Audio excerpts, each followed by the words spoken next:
Desde o último sábado, dia 20, até hoje, passaram por aqui mais de 100 profissionais que estiveram no centro de 40 debates e rodas de conversa. Este encontro, do bate-papo, é sobre a trajetória de um dos mais respeitados e queridos professores de cinema da Universidade de Columbia, em Nova York. Richard Pena tem uma vasta experiência como educador e programador ao longo desses anos.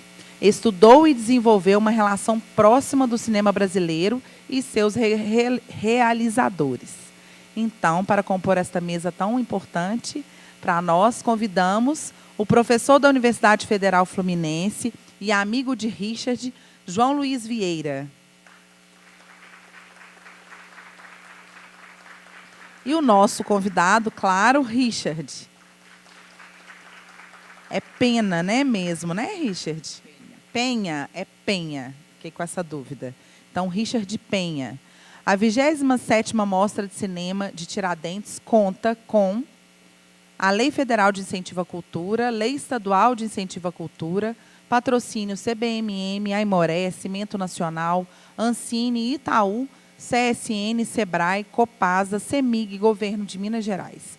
Parceria Cultural e Educacional, FEComércio MG, SESC, SENAC, Casa da Mostra e Instituto Universo Cultural.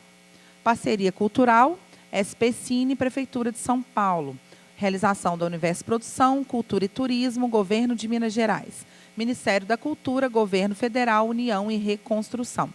A produção da mostra solicita aos participantes a gentileza de não gravar o debate sem prévia autorização dos coordenadores. A cobertura completa do evento, desde o primeiro dia, vocês podem acessar na plataforma mostratiradentes.com.br. Solicitamos e reforçamos que, no momento da participação da plateia, para assegurar a qualidade da gravação e identificação dos participantes, que falem ao microfone e se identifique dizendo o nome e o estado de origem para a transcrição das falas posteriormente. Então, para começarmos, eu passo a palavra para o mediador João Luiz Vieira. Desejamos a todos um ótimo debate. Até o nosso próximo encontro pelo cinema. Um ótimo fim de tarde e nos encontramos na tenda para o encerramento, logo mais às 10. Obrigada e até logo.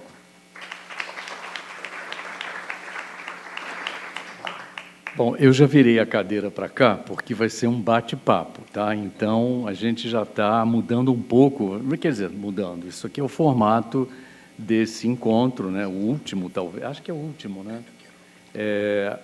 Dessa série aqui de Tiradentes, e eu quero começar agradecendo, naturalmente, o convite da Universo, dos curadores dessa mostra, dessa parte aqui do festival.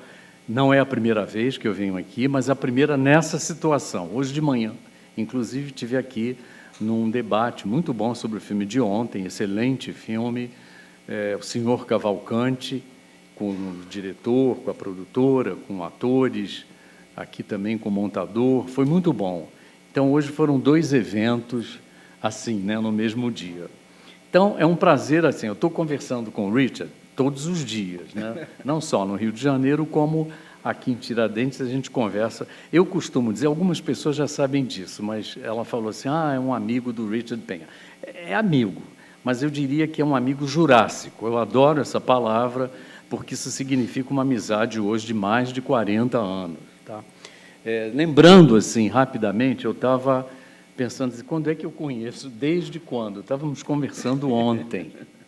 E a gente lembrou que, provavelmente, não, acho que com certeza, isso aconteceu em setembro ou outubro de 1977. É provável que ninguém aqui tenha nascido nessa data. Estou olhando aqui, alguém, por acaso, tem mais? Opa, ali, duas pessoas, 3 pessoas. Pode ler, não precisa ficar com vergonha, não. Quem nasceu em... Companheiros da turma. Em outubro de 70, pode levantar a mão. E foi durante o Festival de Cinema de Nova York, do qual ele já era o diretor, né? Estava ali na... Eu não. Não era você? 77? 77? Não, eu só comecei em 88. Olha, 11 anos depois. Mas, enfim, mas já andava por ali, também pelo Lincoln Center, e a gente teve uma exibição do filme, uma pré-estreia, na verdade, do Tenda dos Milagres, do Nelson Pereira dos Santos. Foi ali que eu conheci o Richard. Eu estava fazendo meu doutorado, estava entrando, na verdade, eu tinha 1 mês e meio de ter chegado em Nova York, estava entrando lá para um doutorado que eu fiz lá na Universidade de Nova York, e já fui logo direto para o festival, e ali encontrei o Richard, e aí acho que virou uma amizade que agora atravessa décadas. É algo que já vai aí para os seus 50 anos, ou até já passou. Quase, né? Essas contas você não faz muito. Mas você esqueceu um detalhe. Nesse filme Tenda de Milagres, a próxima vez que vocês veem esse filme, tem dentro do filme um antropólogo americano que fala o inglês e um português mais ou menos. A voz é minha. Eu estive no Brasil e o Nelson me pediu fazer. Eu costumo dizer que o Richard, falo isso para as pessoas amigas e tudo, costumo dizer que ele conhece Deus e o mundo nesse universo cinematográfico, tá? E vai de Nelson Pereira dos Santos e antes, até agora, por exemplo, ele está indo para Doha, lá nos Árabes, lá nos Emirados Árabes, para fazer um programa com curadoria sobre Léo Carrax, sobre aquele diretor francês que a gente conhece, que é bastante exibido aqui. Mas aí é uma trajetória, enfim, ele vai poder falar dessa trajetória. Mas vejam bem, isso aqui é um bate, como está sendo agora, ultra informal. Nada aqui foi nada preparado. A gente falou uma ou outra coisa. Eu tenho perguntas, assim, às vezes de curiosidade, coisa que ainda não consegui fazer nesses quase 50 anos, mas é pouca coisa. E ele vai estar comentando e tudo, uma conversa, né? E essa conversa vai precisar da participação de vocês. Então, ou em algum momento, de repente, fazer assim, ou de repente alguma coisa é dita aqui e alguém quer fazer uma intervenção ou uma pergunta, levanta, sabe? Não precisa, de repente, esperar aquele formato do final para saber quem quer falar agora, quem tem, fazer uma ordem, tá? Sintam-se à vontade, faz de conta que a gente está numa sala de estar, assim, mesmo nesse formato muito, né, formal, muito oficial, né, do festival, mas a gente pode deixar isso momentaneamente de lado, tá? Você precisa de um microfone para as pessoas perguntarem, a gente está gravando. E aí o microfone está onde? E está aqui comigo. Se ele puder falar mais próximo ao microfone, tem pessoas lá fora que estão escutando. Ouviu? Você falar um pouco mais próximo do Muito microfone. mais próximo, E aí, se alguém quiser fazer pergunta aqui, como é que fica a história do microfone? Temos um microfone. Tá, aí você também fica atenta. Beleza. Deixa eu começar. Uma coisa assim, que eu acho que pode iniciar, talvez, essa conversa, é que o Richard ele vem com frequência ao Brasil, com frequência, sim. Fala um português perfeito, como vocês estão percebendo, já perceberam, e ele, em geral, ele vem dar aulas no Brasil, ele dá aula com frequência na USP e sempre também na Universidade Federal Fluminense. Então, passa lá e dá seminários de duração assim variada, né, para a gente, também lá na ECA, lá na USP, e, em geral, fica aí 2, 3 semanas, às vezes 1 mês, e volta, né? O último curso que ele deu, já deu vários cursos, lá na UF, lá em Niterói, e o último que ele deu agora, em agosto, foi um seminário super intensivo, de 5, é sempre assim, é intensivo mesmo, segunda, terça, quarta, quinta e sexta. Esse ano teve aquele negócio de chuva no Rio, uma chuva que pegou a segunda-feira, foi cancelada a aula, virou terça, quarta, quinta, sexta e sábado. Então, manteve as 5 aulas. E era um curso também dentro de uma abordagem, de uma metodologia, de um trabalho também que ele faz em outras áreas, né, de estudos comparados. Cinema comparado poderia ser uma área que a gente poderia chamar assim. E o curso que ele deu agora em agosto foi um curso chamado Cinemas Novos Comparados. Foi isso. 5 aulas, tem um aluno aqui, não sei se tem mais alguém, mas tem um aluno, ex-aluno aqui, nosso, que fez essa disciplina. E a pergunta, parênteses, antes de eu fazer a pergunta, um outro anterior, esse a gente deu junto, durante a pandemia, foi um curso online, onde o Richard viajava, mas tinha que estar toda terça-feira, de 10 a 1, online. Ele podia estar na China, mas entrava terça-feira, de 10 a 1, online, para dar um curso sobre o musical internacional. Também foi uma coisa que tinha um lado, assim, uma pegada, digamos, comparativa. Tá? Mas, voltando aos cinemas novos, a pergunta que eu teria para iniciar esse bate-papo e tal, era o porquê do cinema novo, né? Dos cinemas novos, qual a relação disso com a tua vida, e, em especial, o cinema novo brasileiro. Uhum. Bom, o efeito do cinema novo era muito forte na minha vida, porque eu, durante os anos 60, 70, ainda jovem, só entrando na faculdade, eu, como muitos jovens nessa época, aqui nos Estados Unidos, no mundo inteiro, estava procurando, talvez, uma maneira de combinar a política com a estética. Tivemos, nos Estados Unidos, por exemplo, muitos filmes políticos, mas, em geral, como filmes, não eram tão interessantes. Mas, quando eu descobri o cinema novo, graças a uma grande retrospectiva que fizeram no Museu da Arte Moderna, em Nova York, vi filmes que, para mim, eram tão bons como filmes tão interessantes e, na mesma vez, eram filmes que teve todo um lado político muito bem desenvolvido, muito forte. Então, isso era inspiração um pouco para mim. Eu já estava fazendo, na faculdade, estudos latino-americanos, porque, pelo menos nos Estados Unidos, o estudo sério do cinema na faculdade, na academia, em geral, era um pouco atrasado em comparação a muitos outros países. Então, não tivemos uma concentração, alguns cursos daqui, mas, em geral, eram muito ruins. Mas era através daquela experiência que eu resolvi de combinar o grande interesse que já tinha nos estudos latino-americanos com minha grande obsessão com o cinema. E resolvi sair da faculdade um ano, que eu fiz depois do terceiro ano, e fazer uma viagem pela América Latina, para fazer uma tese sobre cinema latino-americano, como alguém pode fazer uma tese sobre esse assunto, mas eu era muito um gênio nessa época.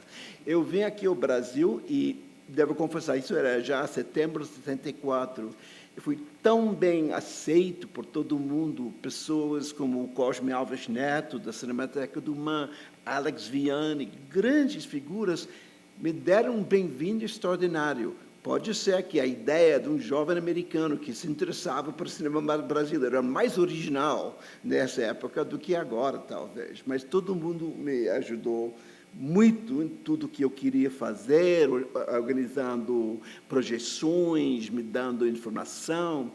E acho que era o Alex Vianney que falou, olha, você tem que conhecer o Paulo Emílio Salas Gomes, ele é a maior figura que nós temos, e você, aqui tem o endereço, escreve ele a ver se ele vem aqui ou você pode viajar a São Paulo.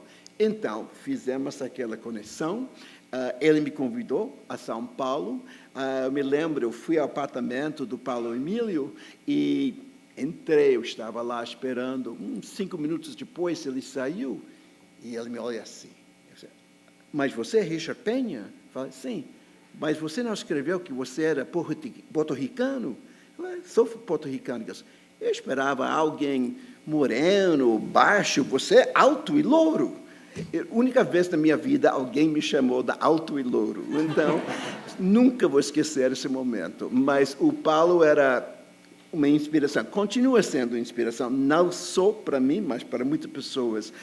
A posição que ele teve em termos de cinema, tudo que ele falou, a maneira de analisar um filme. Eu assisti uns aulas dele e depois ele ficou quase orientador. Então, eu voltei eventualmente aos Estados Unidos e eu estava escrevendo teses e mandei coisas, ele me mandava comentários. Realmente era uma figura fantástica. Felizmente, eu só tinha uns 4 anos com ele, antes da morte dele, mas 77. Era uma figura que realmente não passa uma semana que não penso nele, que Paulo Emílio ia pensar deste filme, uma coisa. E era ele também que talvez me inspirou a sempre procurar como aquelas áreas desconhecidas dentro da história do cinema. Então, se nós não falamos de algo, mas por quê? Nós temos que já entrar para descobrir o que essa parte da história de um país ou algo tem. Por exemplo, um pouco depois, acho que era já 76, eu descobri que existia nos Estados Unidos, nessa época eu não sabia tanto, mas existia um cinema feito por e para a comunidade afro-americana.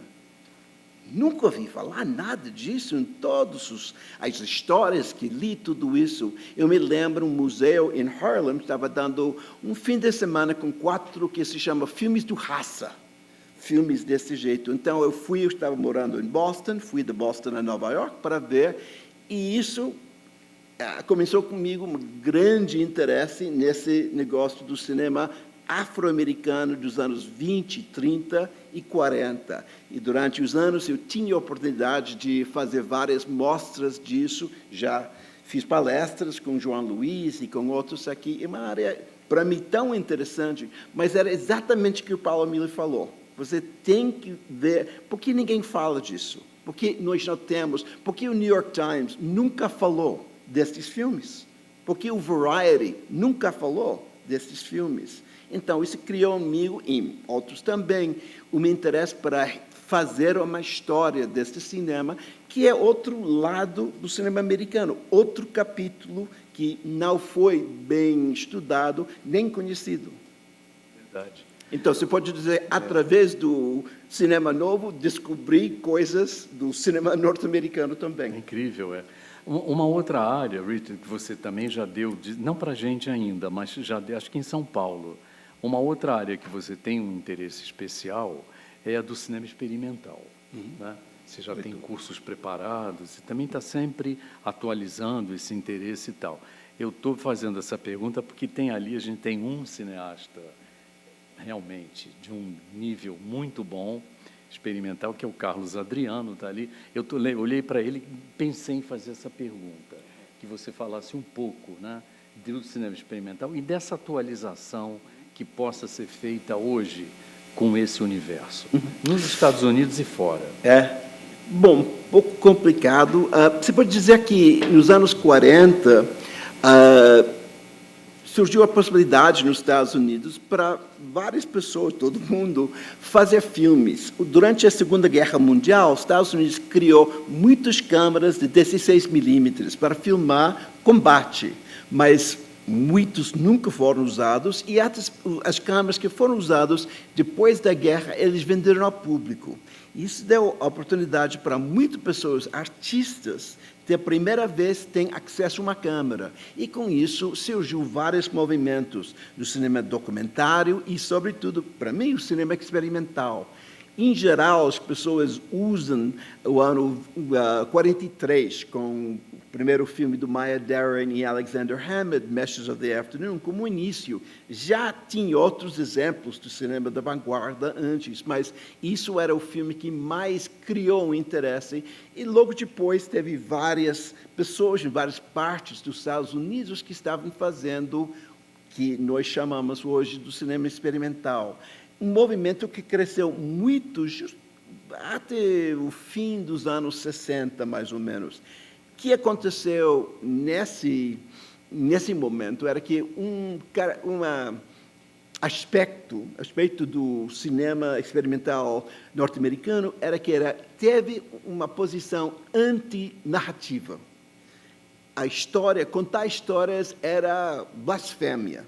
Isso não era o dever do cinema. Então, todas as grandes figuras tiveram relações muito problemáticas com essa ideia de narrar uma história ou absolutamente não usaram. Você pensa nas grandes obras de pessoas como Stan Brakhage ou Michael Snow, nada a ver com a ideia da narração. Mas já no fim dos anos 60, entrou várias pessoas dentro do cinema da vanguarda que talvez com influência do cinema europeu dessa época, falando do Godard, de Straub, de vários outros, queriam combinar aquele interesse do cinema de vanguarda com a possibilidade de contar histórias. talvez, para mim, o melhor exemplo disso era Chantal Akerman, que morou em Nova York durante entre 68 e até 71. E era uma figura de transição, talvez, porque, obviamente, era um cinema muito influenciado pelo que nós chamamos de cinema estrutural, do Michael Snow, dos outros dessa época, mas, ao mesmo tempo, estava narrando histórias dela, sobretudo. Então, com isso, entrou dentro do campo do cinema experimental um interesse, um lado que era mais ligado à narração. Para mim, isso mudou muito o que era o cinema experimental e, para mim, pessoalmente, perdeu interesse. Não é que desapareceu bons filmes do cinema de vanguarda, mas, para mim, a grande época daquele movimento era entre 43 até mais ou menos 68, com muitas obras depois, que eram interessantes, mas, para mim, o movimento perdeu algo quando eles começaram a aceitar a possibilidade de utilizar narração de ficção dentro dos filmes. Perfeito. Eu acho que, pegando esse gancho, trazendo para cá, é a primeira vez que você vem a Tiradentes, né? Primeira vez, sim. Sabe disso, primeira vez. E como é que foi isso? A gente está no final, você está aqui desde domingo, né? E tocando nesse aspecto do cinema experimental, esse festival tem um viés, não diria experimental, porque essa palavra virou assim, um grande guarda-chuva para muita coisa. É muito mais problemática hoje. Muito problemática. Aliás, essas classificações e hoje um regime de classificações anda meio... Você vê, a gente está falando hoje, ontem, antes, já há algum tempo, de o que é documentário na forma híbrida, enfim, é muito difícil, muito problemático, é um assunto interessante, né? Mas eu acho que até já não tem mais a relevância que teria essa ideia de você classificar teve uma ideia muito clara que virou um pouco nos Estados Unidos uma forma de religião, sabe? Todo o pessoal que estava ligado ao Anthology Film Archives, que teve, isto é o cinema experimental, sabe? Uma coisa fixa, sabe? Com poucas entradas para outras pessoas.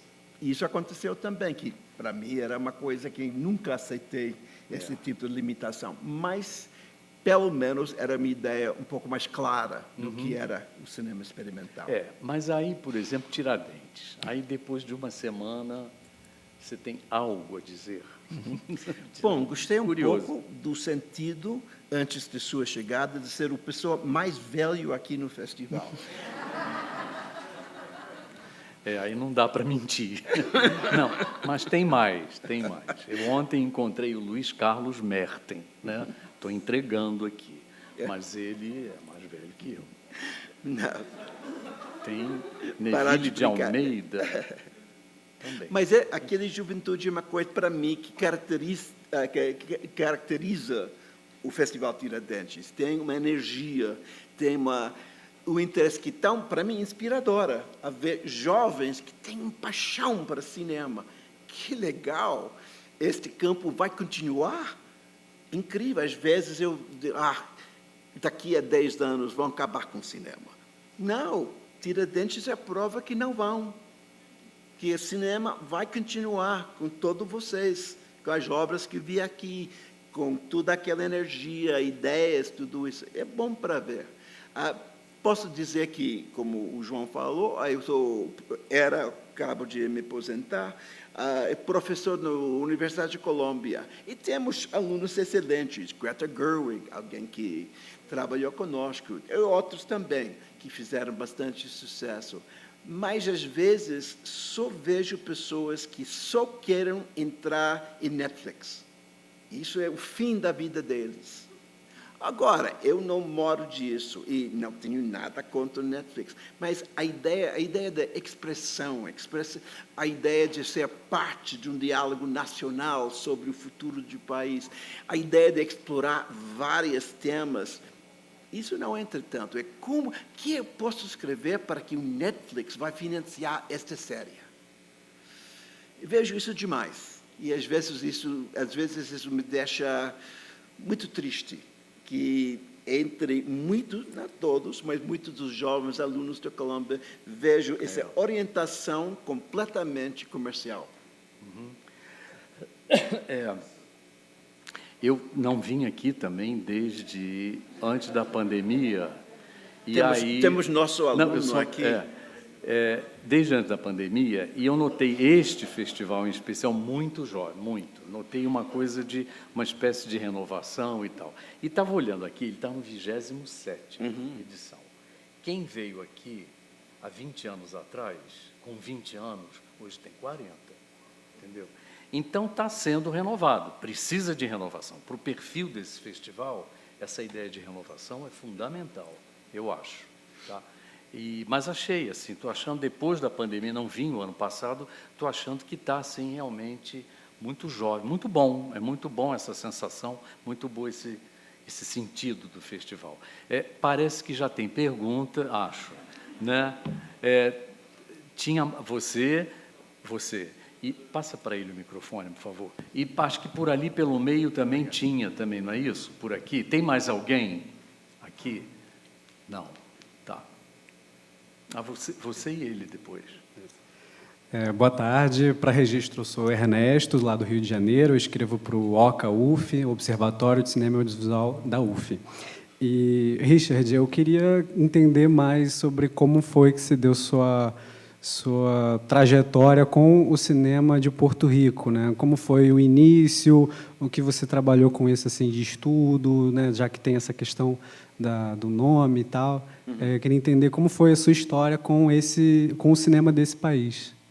De Porto Rico? Isso. Bom, na minha opinião, tem muito pouco cinema porto-ricano. Eu sou porto-ricano de Nova York, talvez outro gênero. Ainda do que eu tenho família, amizade, contactos com a ilha. Porto Rico teve, talvez, duas fases. Teve, durante os anos 50, uma quantidade de filmes financiados pelo governo americano, que são bastante interessantes. Eram filmes que seguem um pouco a linha do neorrealismo, que eram quase estudos para revelar aspectos da ilha. Mas teve um grupo de pessoas, infelizmente, quando o financiamento para aqueles filmes acabou, ninguém teve uma carreira depois. Teve alguns que entraram na televisão, tudo isso, mas isso não inspirou um cinema próprio da ilha. No fim dos anos 70, começo dos 80, começou lá um pequeno movimento de um cinema independente, tirando o exemplo do cinema independente que estava também começando nesse momento nos Estados Unidos.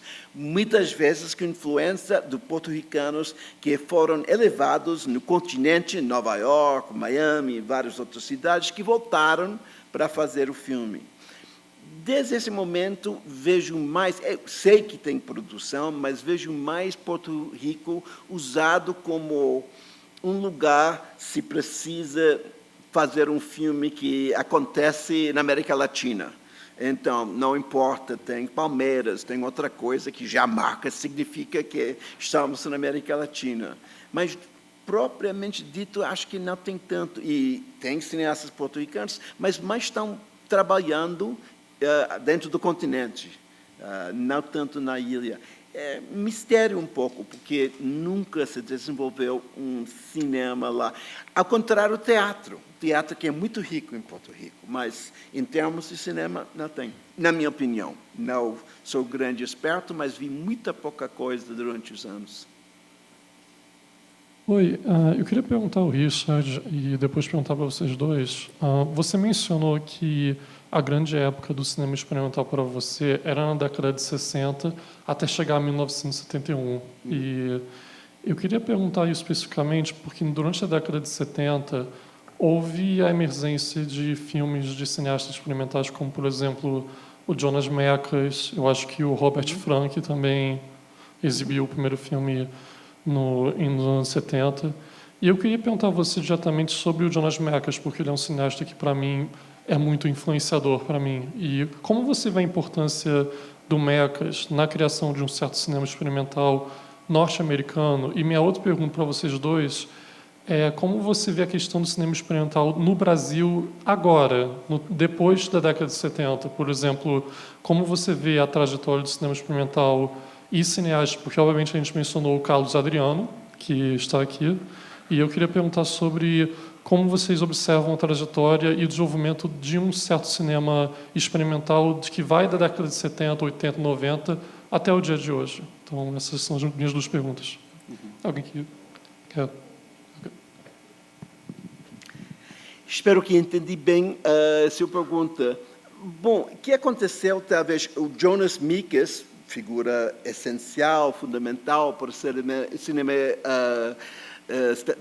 de vanguarda nos Estados Unidos, ele virou o chefe de uma organização chamada Anthology Film Archives, e também é redator do Film Culture, Filme e Cultura, como vocês tiveram também, que era o jornal principal que falava do cinema experimental. Ele era, por um tempo, quase o papa do cinema da vanguarda. Era ele que decidiu quem era, quem não era. Então, ele tinha aquela posição.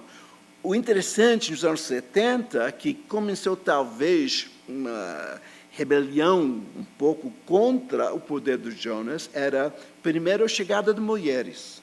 Teve sempre Maya Deren, Chick Strand, alguns, Marie Menken, dentro do movimento, mas nos anos 70 entrou muitas mulheres, e eram elas que, mais de qualquer outro grupo, entrou com essa orientação por narração. Estou falando Yvonne Rainer, Sue Friedrich, várias. Então, isso era o primeiro desafio. O segundo era o movimento do Super 8. E o movimento Super 8, que começou mais ou menos meio dos anos 70, que era muito ligado ao movimento em música do punk. Então, teve todo um cinema punk, e esse cinema, em comparação às grandes figuras do cinema de vanguarda clássico, se eu posso utilizar aquela frase contraditória, que tiraram inspiração de poesia, ou de expressionismo abstrato, de coisas, você pode dizer, cultura alta. O movimento do punk tirou do filme série B, da televisão, de toda coisa de cultura muito baixa, quase uma cultura de lixo um pouco. E isso também era uma coisa que incomodou as pessoas que queriam ver cinema da vanguarda como as belas artes do cinema. Então, tudo estava acontecendo no mesmo tempo. Não temos linhas que são bem claras, bem definidas, mas acho que com isso virou que o poder, a autoridade do Jonas e Anthology, todo aquele grupo, perdeu muito de sua força. E também, nessa época, já teve tantas pessoas fazendo filmes. Outra coisa seria a chegada do videoarte, que era outra coisa que também caiu um pouco fora de toda a estrutura, toda a hierarquia, se pode dizer, do cinema da vanguarda. Então, coisas estavam acontecendo muito rápido, em vários lugares, mas acho que a chegada de muito realizadoras dentro do cinema de vanguarda e a chegada do movimento punk era duas coisas que realmente desafiaram um pouco aquela autoridade que o Jonas e todas das pessoas que estavam perto do Anthology Film Archives tiveram para muitos anos. Também colocou uma pergunta para mim, é isso?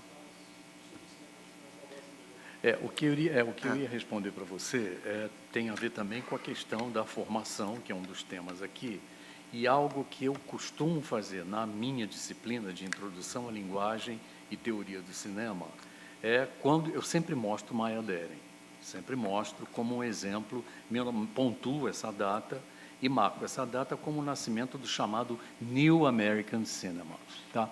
Mas eu uso isso também, passar o filme e tal, a gente discute, faz trabalho. Isso tem mais de 15 anos, mais, talvez 20. É uma presença regular na minha disciplina e que agora, naquela última poll, na última pesquisa da Sight and Sound, esse filme de 16 minutos, um curta, está na lista dos 100 melhores filmes de todos os tempos. Como a Chantal Akerman virou primeiro lugar, vocês sabem disso, né? Mas é um pretexto para a gente ir mais para trás. Porque a Maya Deren também não surge do nada, e não surgiu do nada. O que tem ali é um débito muito grande a um momento de uma popularização da psicanálise, ali tem a questão onírica forte, mas mais para trás, um débito ao surrealismo e às vanguardas clássicas, sim, da década de 20. E isso é pretexto também para quê? Para a gente trazer nada mais, nada menos do que um filme narrativo brasileiro chamado Limite, entendeu? Do Mário Peixoto. Então, repara, eu estou respondendo para você de um ponto de vista didático, de um ponto de vista de professor, e não jogar isso no vazio. Nada disso sai do nada, nada disso vem, entendeu?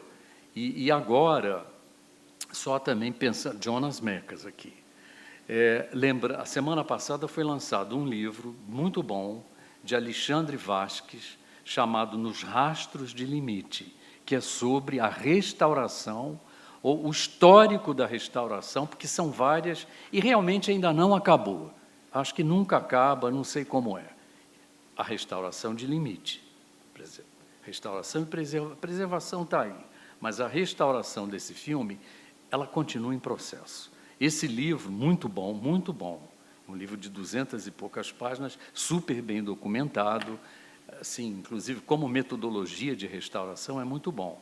Ele foi apresentado a semana passada, lançado na Cinemateca do MAM, e teve uma experiência única com o Limite, que foi passar o Limite inteiro, mais em 16 milímetros, em 35, em VHS, em DVD, em Blu-ray, o filme inteiro, passando para exatamente mostrar, sabe, uma experiência única essa. Não sei se alguém aqui estava no MAM semana passada, foi terça ou quarta, e teve isso. E aí teve uma pergunta que era sobre o papel do Limite em relação a outros cinemas, o que seria o correspondente a Limite num nível internacional. É uma pergunta boa, sim, de curiosidade. E eu lembro que eu respondi que eu assisti esse filme pela segunda vez em Nova York. Acho que foi... Em MoMA, quando passaram? No MoMA, exatamente no Isso MoMA. era a versão do Saulo Pereira. No MoMA. Foi a primeira que passou na Funarte, quando ele voltou a circular. E eu assisti com Jonas Mekas, Annette Michelson e Jay Leiter. Dois professores meus, a Annette e o Jay Leiter, e o Jonas eu conheci naquela noite, mas vimos juntos o filme. E eu lembro que, ao final da sessão, né, perguntaram para a Annette, que era uma teórica da vanguarda dos anos 20 e tudo, o que ela achou de Limite. A resposta dela foi muito boa. Ela disse que o filme sumarizava todas as conquistas do cinema de vanguarda dos anos 20 na França. Então, botou o filme assim como ele é recebido, como ele é cultuado, né? Como ele aparece, por exemplo, no Martin Scorsese, que tem aquela coleção de Blu-rays, né? E foi dali. E o Limite está lá, entendeu? É só para responder, nem foi rapidamente, desculpem, mas é só para te dar um... Tá bom? Mas... Cadê o microfone? Espera aí. Quem roubou o microfone? Você pegou para fazer pergunta? Então faça a pergunta, depois tem ele aqui embaixo, ó, de camisa verde quadriculada. Não está desligado. Boa tarde a todos. Eu sou professor e presidente da ONG O Mundo das Crianças, Eduardo Ferrer de Campos dos Goitacazes, Rio de Janeiro. Meu pai teve uma sala de cinema em Vitória, Espírito Santo, mas até a 27ª Mostra de Tiradentes eu nunca tive interesse em fazer um filme. E, graças a essa mostra, graças a vocês, e obrigado por essa aula, eu vou fazer 2 curtas para a 28ª Mostra de Tiradentes em 2025.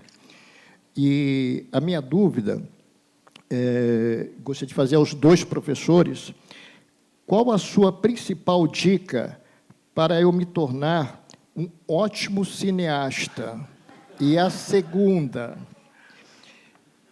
qual os primeiros passos que um cineasta tem que fazer? Muito obrigado. Difícil. Coisa fácil, hein? É difícil. Bom, acho que, primeiro, a coisa mais importante para mim a dizer, sobretudo os jovens cineastas, você tem que fazer o que você quer fazer. Não tem que pensar o que posso fazer para os outros. Faz o que você quer fazer. Depois você vai encontrar seu público. É sempre os melhores filmes para mim são filmes feitos desse jeito. Talvez eu creio muito na teoria do autor. Então, para mim, os melhores filmes são quase sempre exemplos do ponto de vista visto do mundo de um artista, de uma pessoa. Talvez isso é quase uma definição para a arte. Que eles têm que fazer.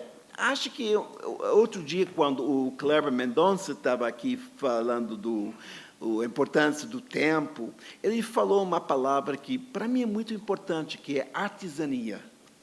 Eu gosto das pessoas que respeitam a artesania do cinema. Isso é não quero fazer um cinema clássico, mas você não só pode tirar uma câmera e filmar como você quiser. Você pode, mas que sai disso?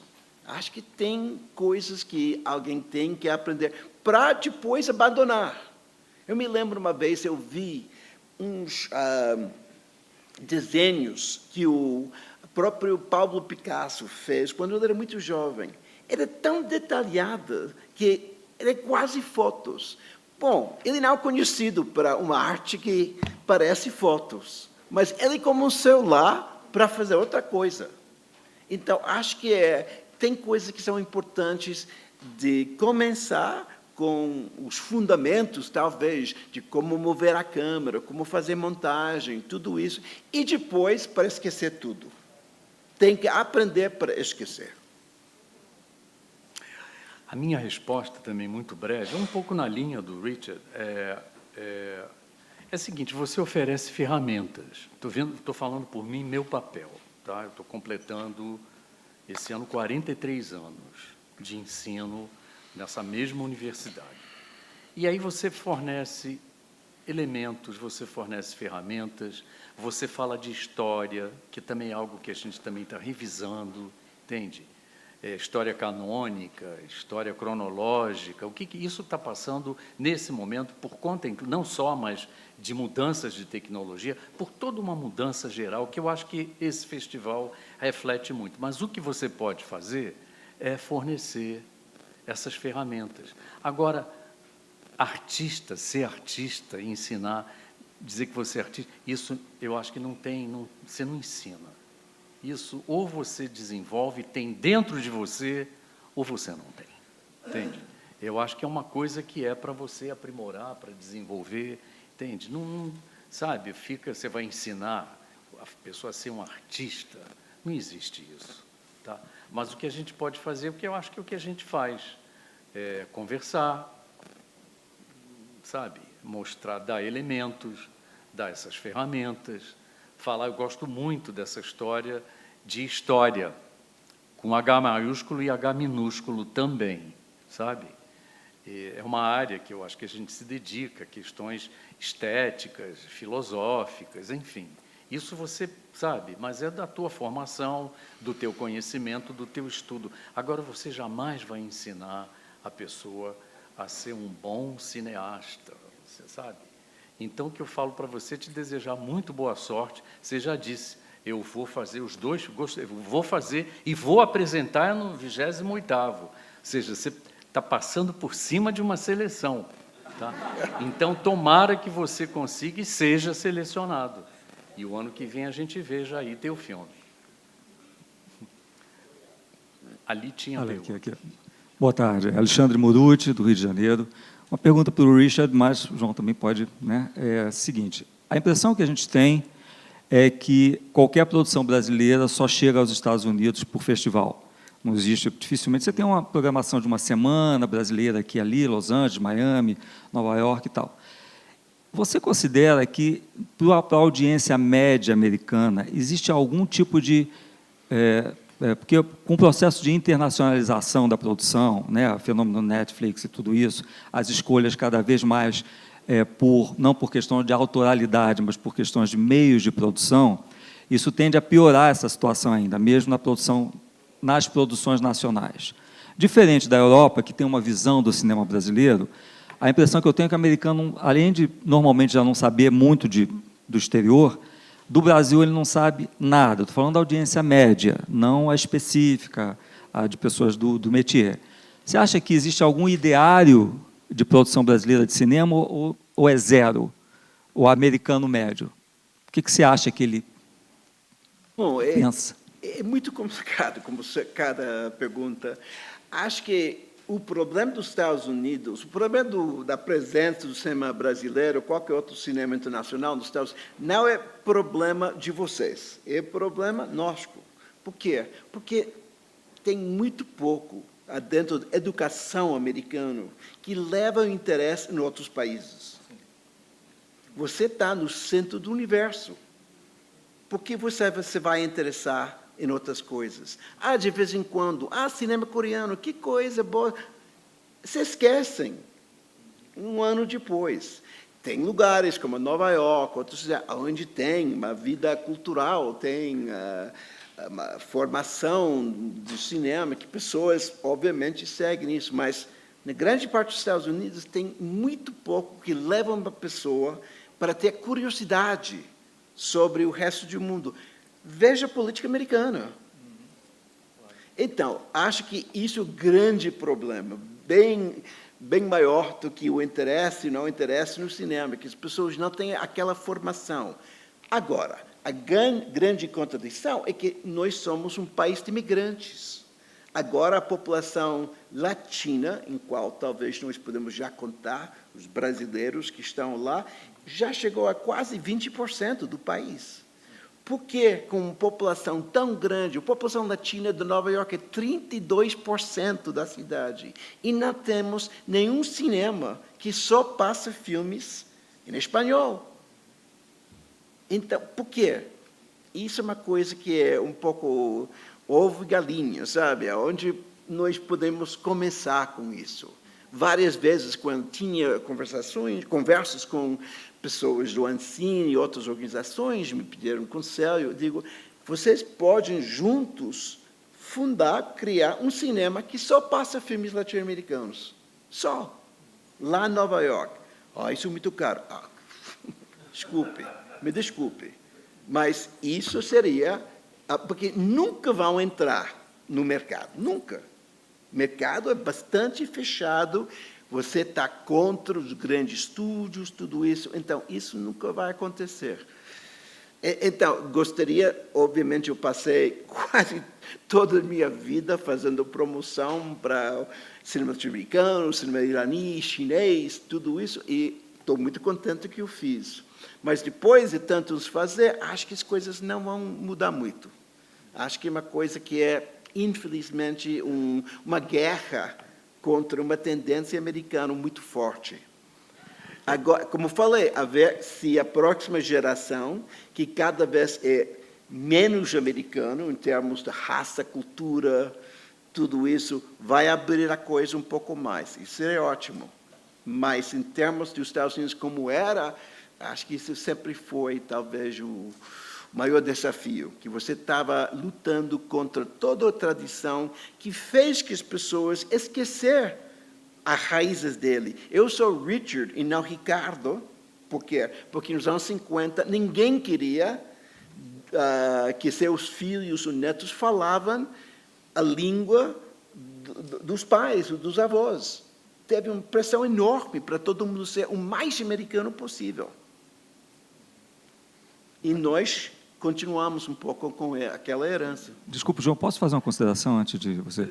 Assim, eu queria continuar a resposta. Não, sim, com certeza. Talvez eu contribua. Assim, mas sendo americano tão focado na questão do business, né, do cinema e de tudo mais, virar as costas para um multiculturalismo que hoje é presente nos Estados Unidos e que tem um poder de compra muito grande realmente é uma incógnita, né? Porque que ninguém fala, bem, se tem não sei quantos milhões de pessoas que podem assimilar isso, por que nós não estamos vendendo isso, né? Por favor. Não, a minha resposta tem a ver com, seguindo aqui o que o Richard falou, mas é baseado também na minha experiência lá, entendeu?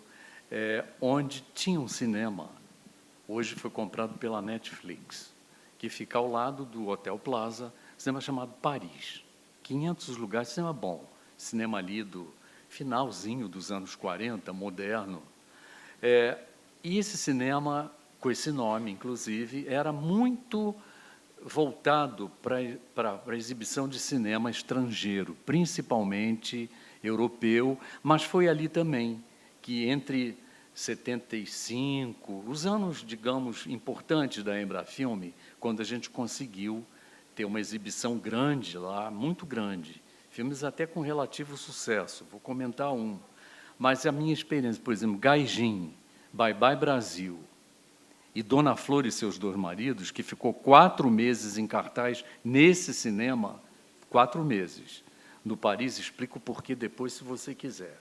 Mas eu vi experiência. Você está na fila, chega na bilheteria, tem um aviso assim, este filme é falado em língua estrangeira com legendas em inglês. E pessoas voltando. Chegava na bilheteria para comprar o ingresso e voltava. Isso é Nova York, tá? Isso para você ter uma ideia do que está sendo dito aqui, tá? E o Dona Flor só ficou ali muito tempo em cartaz porque era um cinema fino, era um cinema, sim, ao lado desse hotel, numa área de Nova York bacana, e o filme, no boca a boca, foi dito assim, tem muita coisa de sexo ali. Mulher pelada, tem homem pelado, não sei o quê, coisa que ia ter nos cinemas da Rua 42, que eram cinemas pornô já.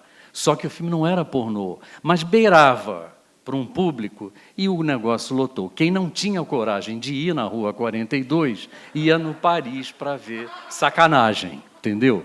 Era isso, em boas palavras. Eu me lembro, eu trabalhei 8 anos em Chicago e várias vezes nós recebemos chamadas de pessoas dizendo, mas vocês mostram filmes de arte? Pensando que era uma espécie de pornografia que a gente estava... Tem toda a relação interessante em cinemas que primeiro eram cinemas de arte e depois viraram cinemas pornô. Também viraram tem uma pornô. história disso, hein? Oi. Ah, tá. Gabriel, Gabriel. Minas Gerais, né? Então, vocês falaram um pouco sobre Netflix e é legal... e a pergunta é para os dois, tá? Vocês falaram um pouco sobre Netflix e essa coisa do homogêneo e tudo mais, como que o cinema tem ido, os alunos de Colômbia, que o Richard falou, muitos têm ido por esse lado. E o que vocês dois, como professores, têm visto em relação a esforços das instituições para o contra-homogêneo, né? Porque o realizador que está nesse espaço, ele tem esse lado de invenção, mas também tem que pagar conta, e tal, porque cinema é indústria e tudo mais. Então, assim, o que as instituições, o Richard também falando sobre o estrangeiro, né, tem feito para esse lado contra-homogêneo, né? Entendeu? Não, muito bem.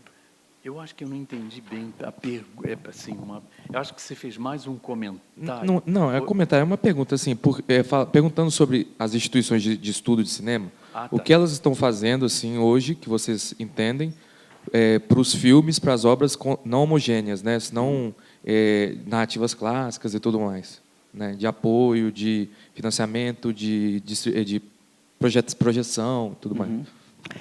Bom, falando um pouco da Netflix, se compreende bem a pergunta, de uma forma, se pode dizer que Netflix já está produzindo filmes no Brasil, na Coreia, vários lugares, que é bom de uma maneira, mas também acho que, para mim, por exemplo, documentários que passam na Netflix passam por um filtro Netflix. Então, pode ser um documentário sobre a Amazonas, ou o tratamento da mulher, vai ser o mesmo documentário. Porque realmente a estrutura, tudo é tão fixo que as pessoas que fazem têm que passar por isso. O que mais me dá medo para o cinema de hoje é que eu temo que o futuro do filme de longa-metragem está ameaçado. Por quê? Porque já vários executivos das plataformas disseram que longa-metragens não funcionam nas plataformas. As pessoas preferem séries. Podemos discutir por quê, mas preferem séries. Então, se as plataformas não sejam um lugar para passar filmes de longa-metragem, e mais, eu acho que os cinemas vão começar a fechar, porque são muito caros e não tem público.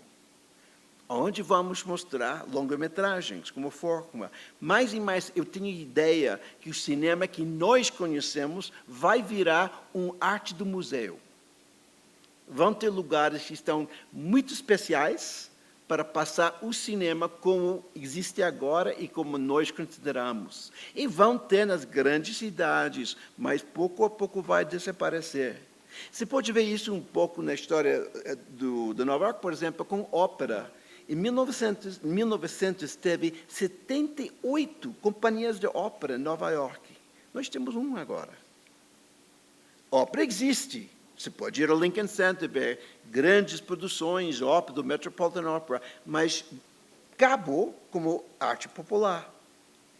A ver se o cinema vai seguir um pouco nesse caminho, que daqui a pouco a experiência de ver um filme em sala com pessoas vai virar uma experiência bastante rara. Já é para muitos jovens. Já é. O que eu ia só responder para você, eu não sou dessa área de distribuição, exibição, estudo uma questão específica que é o que eu chamo de histórias de cinemas, salas de cinema, uma outra coisa. E compactuo diretamente com essa preocupação, com esse desafio sobre o presente e o futuro das salas de cinema. Isso é uma questão. Mas a gente tem no nossa grade curricular do bacharelado disciplinas como narrativas seriadas, por exemplo, que são voltadas exatamente para isso. E tem que ter, entende? Isso está... Sabe, você deixa de pensar, isso também está acontecendo já há algum tempo nos nossos cursos. Esse, 43 anos, ele não é mais curso de cinema, ele é cinema e audiovisual, entendeu? A coisa... mas tem que estar, entende? Tem que responder ao que está acontecendo, sabe? Ao que, sabe? Enfim. Eu acho, só vou passar para você, mas já me entregaram um papel aqui, escrito assim, 16h30. Isso quer dizer alguma coisa, entendeu? Então, eu vou passar para você. Se alguém tem mais alguma pergunta, só para adiantar, talvez... E aí, então, você e depois você. Esta mulher não tem? Ela aqui, de vermelho, sim, e então, depois você ali.